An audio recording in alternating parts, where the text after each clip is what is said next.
Tens of thousands of farmers are peacefully protesting. Border Ghazipur border पर हजारों किसान लेकिन सवाल पूछ रहे हैं कि आंदोलनकारी आतंकी, लेकिन ताल ठोक के कहिए दंगाई हैं। Twitter blocks 100 to 120 accounts, leaving one protester dead and more than 80 officers injured.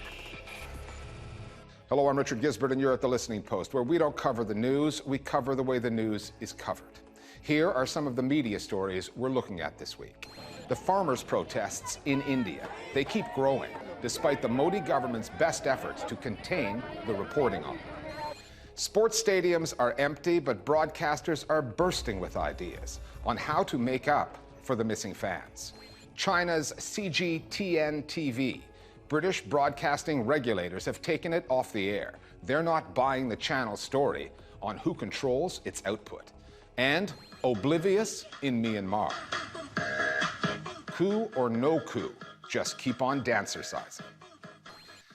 Narendra Modi has dealt with demonstrations before, but what the Indian Prime Minister is currently confronted with, millions of farmers protesting nationwide and in the heart of the capital, is unprecedented. The demonstrations are over recently passed agricultural laws that open the Indian market to new private sector players, that farmers say expose them to corporate exploitation. The reporting has revealed yet again the shortcomings of the Indian news media, the hundreds of privately owned news channels. For years, their coverage of India's vast rural economy has fallen pitifully short. And there's a fundamental ideological bias at play. The corporate ownership of those news channels means that most of them will be pro the privatization of just about anything. Demonstrators and journalists out to tell a different story are dealing with internet outages, police intimidation, and charges of sedition brought by the state. That is a sure sign of a government that knows it has a giant PR problem on its hands.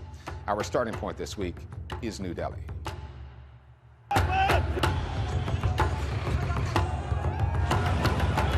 This is a story about representation. Whose voice is heard? Which side is having its story reported? It's about scale, the numbers, because it's unfolding in India.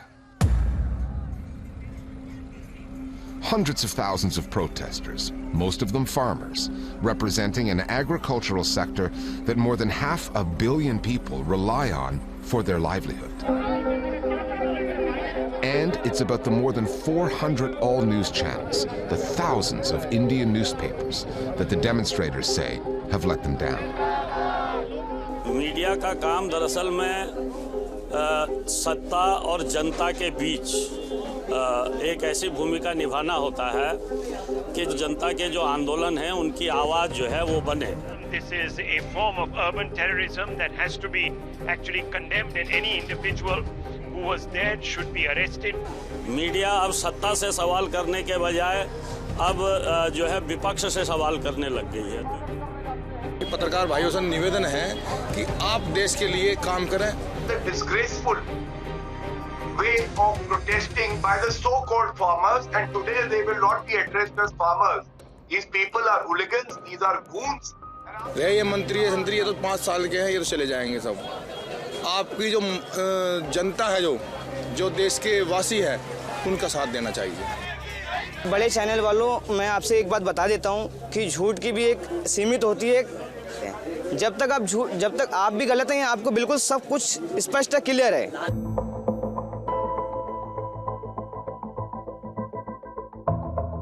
Indian farmers were struggling long before the pandemic hit. Suicide rates in those fields and villages are shockingly high. The country's agricultural sector has been in desperate need of reform.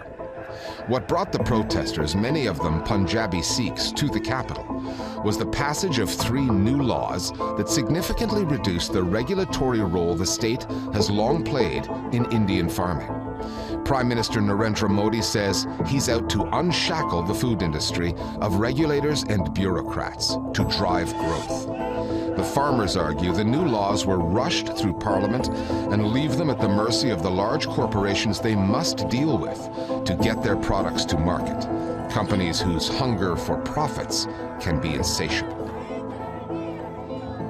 From day one, most of the mainstream media The main agenda has been to demonize farmers, to label them as Khalistanis, which is really an extreme secessionist movement that we saw in Punjab back in the 80s, which is to basically label them as terrorists. इस आंदोलन में अब खालिस्तान की entry हो चुकी है.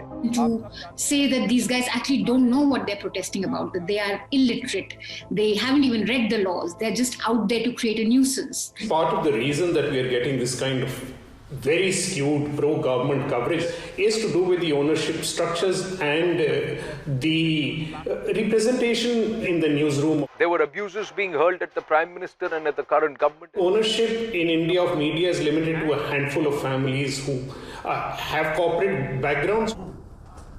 Moreover, the newsrooms are staffed by largely what is an Hindu upper caste from the Brahmin or the mercantile caste. In terms of numbers, the castes that represent farmers are far greater than these two castes, but those castes are not represented in the newsroom at all. Wherever mainstream news outlets fail their audiences, alternative sources, primarily digital ones, fill the void. On this story, outlets like Caravan India, an investigative magazine, and news websites like The Wire, Scroll, and Newslaundry have been doing just that. Farmers have turned into citizen journalists, using their phones to seed the Indian information space with their side of the story, and setting up Twitter accounts like Trolley Times and Tractor to Twitter to keep their growing audiences updated. Before this protest, I was doing what every other Punjabi is doing, taking care of our cattle, going to fields. But when this protest started, the farmers had announced that they will march to Delhi. I thought this is going to be historic, and I need to be there. Punjabi media was already covering the protest, but no one was doing it for the international audience or for the other people. So that's why I started recording those videos and putting them on Twitter. And then some videos went viral and people started following me, and now I am here. Since 24th of November, I have not gone back to my village or to my home. January 26th is Republic Day, marking the writing of India's constitution. On that day, the farm protest story took a significant turn. After months of peaceful demonstrations that had failed to produce meaningful negotiations with the Modi government, let alone results, the farmers marched into downtown New Delhi and took over a symbolic site, the Red Fort, where a few of them unfurled a Sikh flag. They handed their critics, including those in the corporate media, exactly what they needed: images suggesting the farm protesters are separatists, which they are not. This is where I think the farmers or whoever is backing them scored a unnecessary self-goal. Till that time, people at least had some general empathy for farmers, because everybody in India knows that farmers are by and large poorer and weaker than them, right? Several attempts were made to hoist the flag on the monument's dome as well. India watched horrified as anarchy was unleashed on the streets of the national capital. But this made them feel that what the hell are you doing? This is one day when we celebrate something, but on that day you actually go and raise a very partisan flag on a national day. So that is where they screwed up. गुंडे बदमाशों का आंदोलन है ये, बंद होना चाहिए तुरंत. भारत की सरकार को कार्रवाई करनी चाहिए इस आंदोलन को. And the man climbing up the flagpole with the flag became the defining moment. But I think that's really because the narrative had been set 2 months ago. क्या इसे भारतीय कानून के खिलाफ खुली बगावत ना माना जाए? The media then went about looking for images that validated that narrative, that these guys are anti-nationals and these guys are here to create nuisance. The Modi government has proven to be extremely sensitive to news coverage or commentary that strays from that model. It has jammed internet access around protest sites in New Delhi, ordered Twitter to block accounts of farmers' unions and news outlets like the Caravan, and charged certain journalists with sedition over their reporting. But Modi has little or no control over what is said outside India. And when a global pop star and a climate activist tweeted in support of the farmers, the government called those tweets sensationalist, neither accurate nor responsible.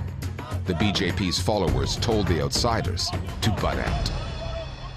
effigies were burned. There is no masking the intent behind the state's efforts to control the narrative by dubious legal means if necessary, and the unmistakably chilling effect that has had on journalism in a country that still calls itself the world's biggest democracy. Such is the arbitrariness of this government. You can suddenly expect a Twitter handle to go down. You can suddenly expect a journalist to be picked up. That trying to second guess what the government likes or does not like or what could get us into trouble is a waste of our time. So, I mean, we continue to report the way we have always reported, but it has had a hugely chilling effect on much of the media. As far as journalists being targeted are concerned, I am completely on their side. I don't think any government should be launching police cases against journalists, especially when they're trying to do a job in a difficult situation. On the other side, I think as a journalist, you should not be adding fuel to the fire. So I think journalists also need to be careful about what they tweet. If you look at the media and its role that it's supposed to be playing in a democracy, it's completely crumbling. And when that crumbles, you can't then just say that India is a great democracy because we hold elections. Is that enough, or is that it? The media has to play an important role in informing those electoral choices. And if that's not happening in a democracy, how robust is that democracy? People need to ask that question of their media.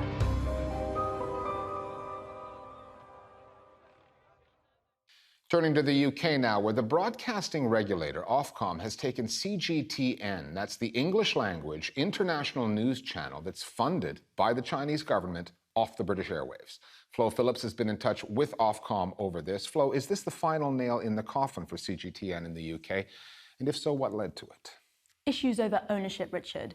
Ofcom found that the license holder for CGTN, a company called Star China Media Limited, didn't have editorial control over its output, which is a key condition set by Ofcom for all broadcasters in the UK.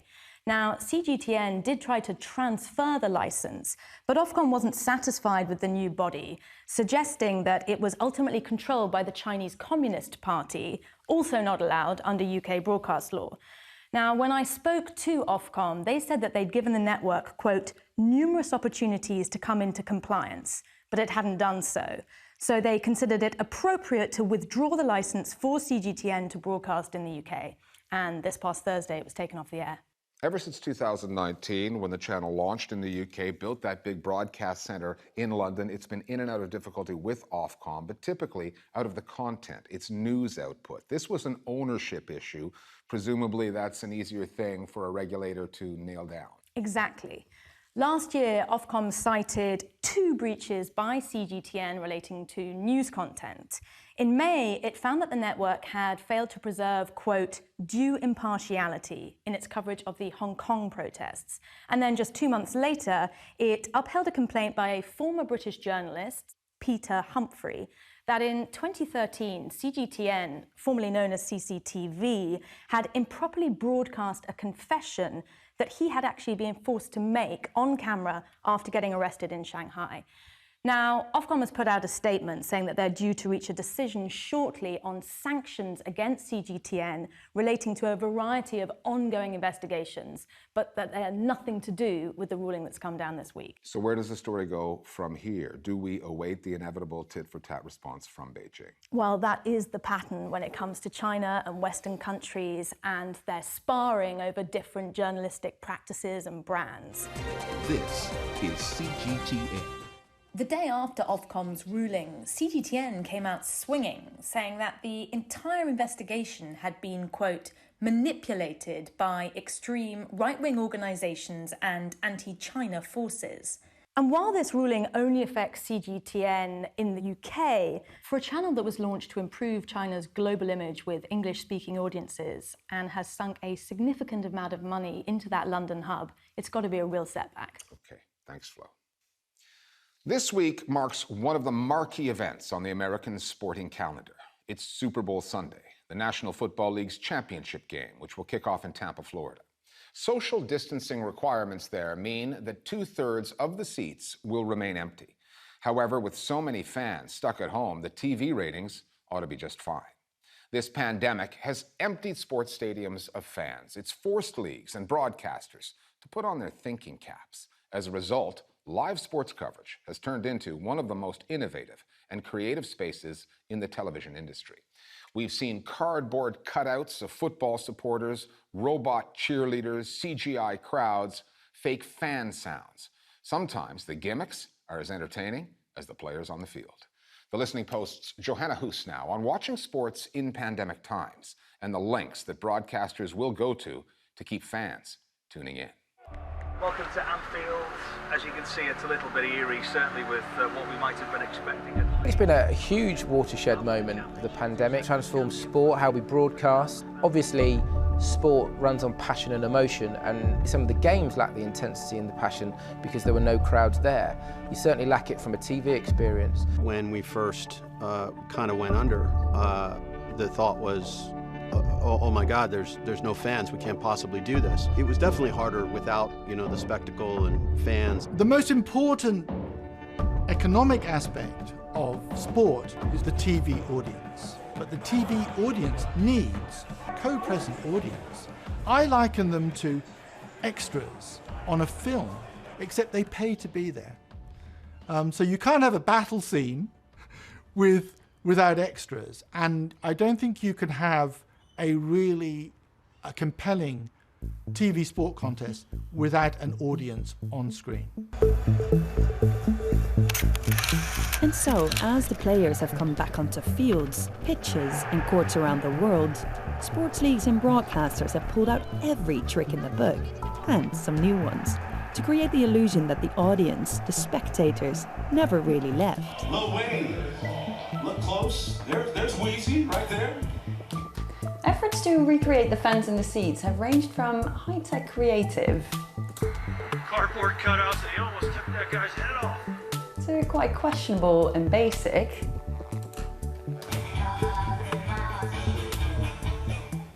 to the utterly bizarre. Stands have been filled with toys, and in the case of South Korea's FC Seoul, even a sex doll or two.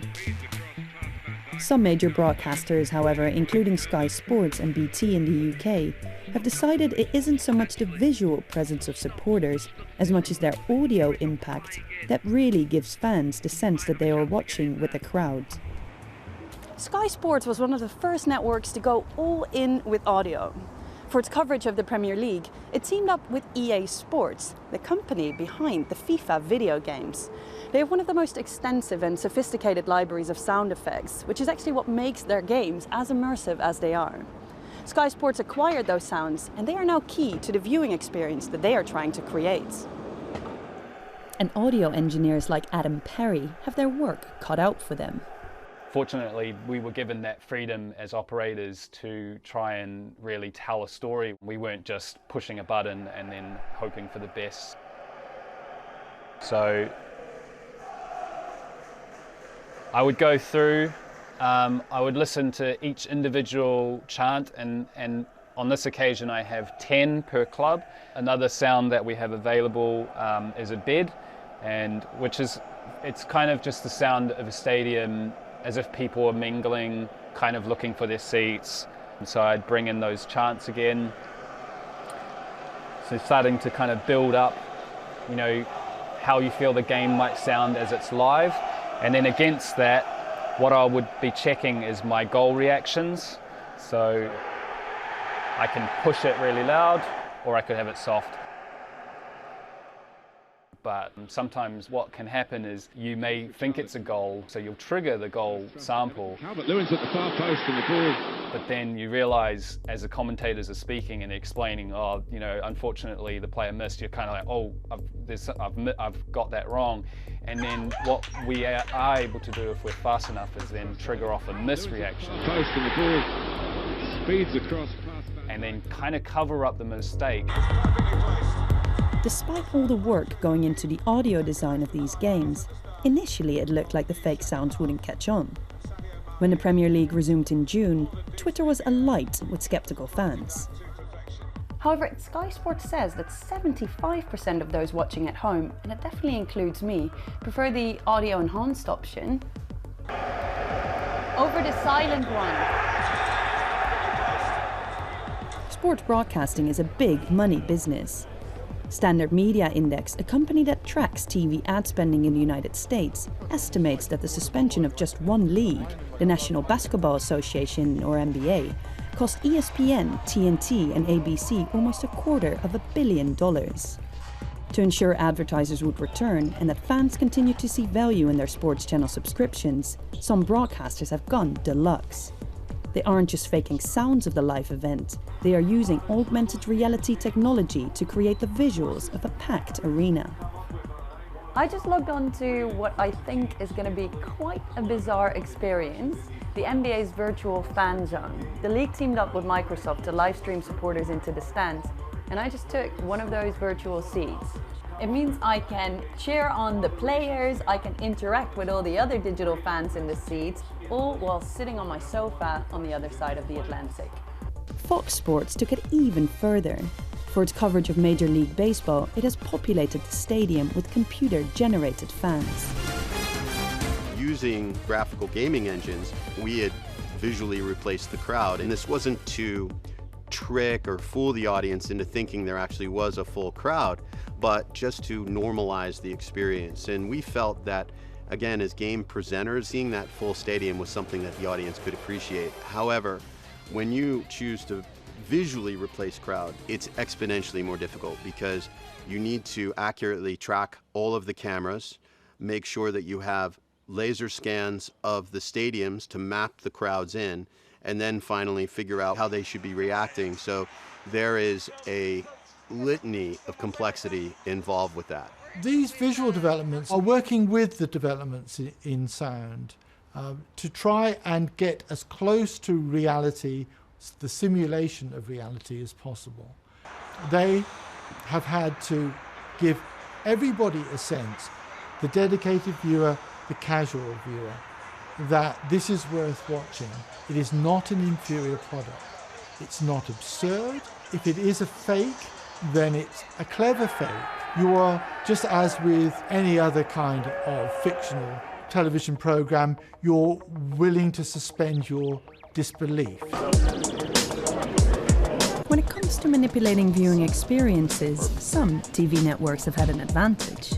As a result of the pandemic, leagues like the NHL and NBA were moved into so-called bubbles, sport complexes that were turned into COVID isolation zones and broadcast hubs, hosting not just every player in every game, but all broadcast staff for the entirety of the 2020 season. For channels like ESPN and NBC, two of the networks airing these leagues, these indoor, confined spaces were a lot easier to dress up in the absence of fans than large, open-air arenas.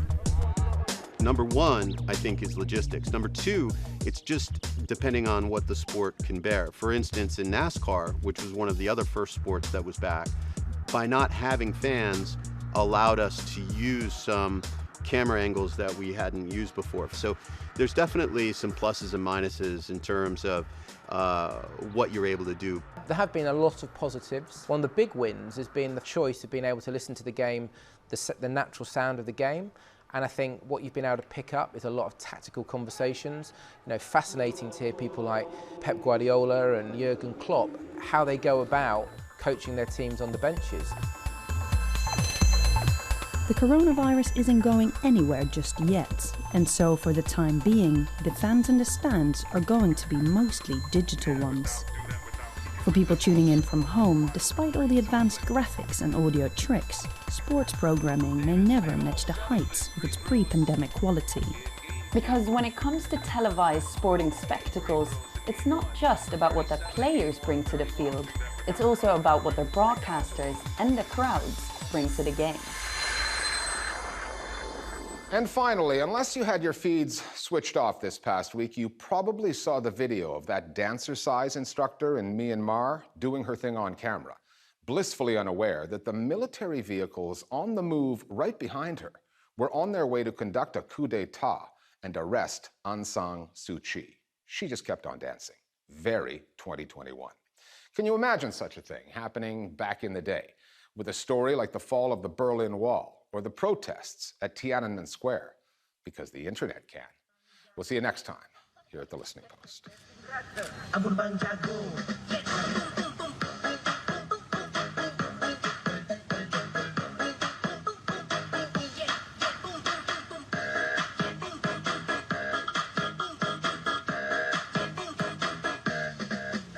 paling jago.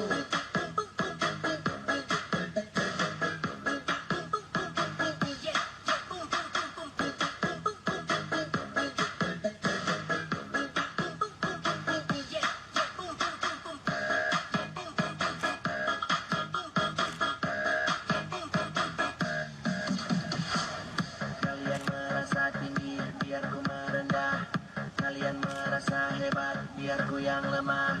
Merasa paling terbaik, tapi cara kalian licik. Maka kita kaget skill otodidak, perbaikin diri pandai. Jangan senang dulu, semua tinggal